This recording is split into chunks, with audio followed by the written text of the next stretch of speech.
Welcome back. Julia Liebing joining us on the show from Abbott Wealth Management on this Wednesday afternoon. Welcome back to the show. Thank you so much, Susan. Yes, it's great to have you. Talking today about the importance of not only choosing the right heir when you pass away, but making sure they know what to expect when that time comes. Yes, so super important with the great transfer of wealth that is coming up over the last decade. $509 billion has transferred from one generation to the next. Just in Canada? Just in Canada. That's a lot of money. The next 10 years is $750 billion. Wow. So a lot of money is changing hands, and believe it or not, there's only 27% of people who are over 50 who actually have a plan in place. That's not good. No, it is not. So we've got the first board up here, the great transfer of wealth. So the information's there. What does that mean about the other 73% of us? You know what? It's something to start thinking about. And over 50, I mean, a lot of people will live a lot of years over 50 still, so there's still some time, but it's important to make it a priority. Yeah. Even if you have a simple estate, you definitely need to think about how you want the funds to be utilized.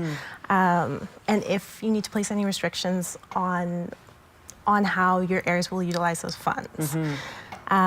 So really important to have that plan in place and utilize your team of experts to help you put it into place based on your intention. Okay, let's go to the next board. Yeah. So what happens if I don't have a plan?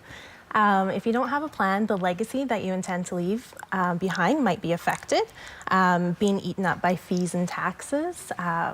Is it true that the government collects on some of your inheritance should you not have a plan in place? They have a bigger cut? If you have money in registered investments, like a RIF, Registered Retirement Income Fund, then anything left in there is actually taxed as income in your year of death. So if you, say, have 100 grand in there, there's 100 grand of income in your final year, plus any income that you would have received otherwise.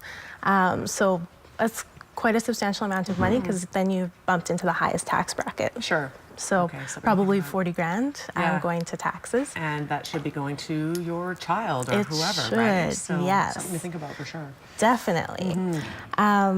So that's definitely something to consider, and probably one of the most important things for people when they're creating their plan. They don't want to pay any more tax than they have to, which is very understandable, because you've worked very hard for a lot of years to build that nest egg to pass down.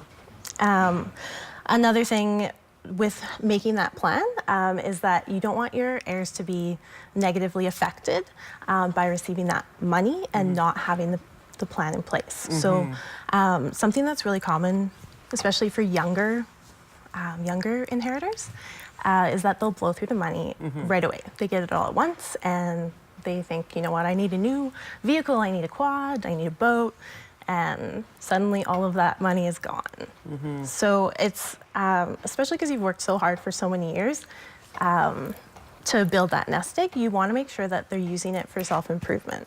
So it says on the screen there, financial education. So what does that mean? So just making sure that the younger generation is aware of like financial management skills, and just so that they have confidence in making decisions and whatnot. So when they receive, say, a large sum of money, they'll use it smartly. And then sharing of information, sort of saying to them, this is the plan that's in place? Yes, and that's kind of a tricky one there, because for some people, if they know they're receiving an inheritance, they will be less disciplined in their own financial well-being.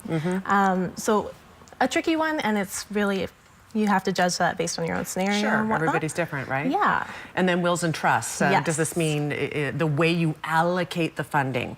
I know a lot of people, if they have a lot of money to give to their children and they're young, that you can give it at various ages of your children's life. Yes. So as they get older, they get wiser with their money, right? Yes. Or you can have it put into a trust where, say, it pays out over 5 years, so they don't receive all of that money at once, even though that they'll know it's coming. It just gives them more time to prepare and doesn't allow them to, say, spend that all blow at once. it on the first year alone, right? Yeah, definitely. So really important to have that plan in place. And it's just kind of like having your doctor look after your health. You kind of give them that opportunity to guide you down the path.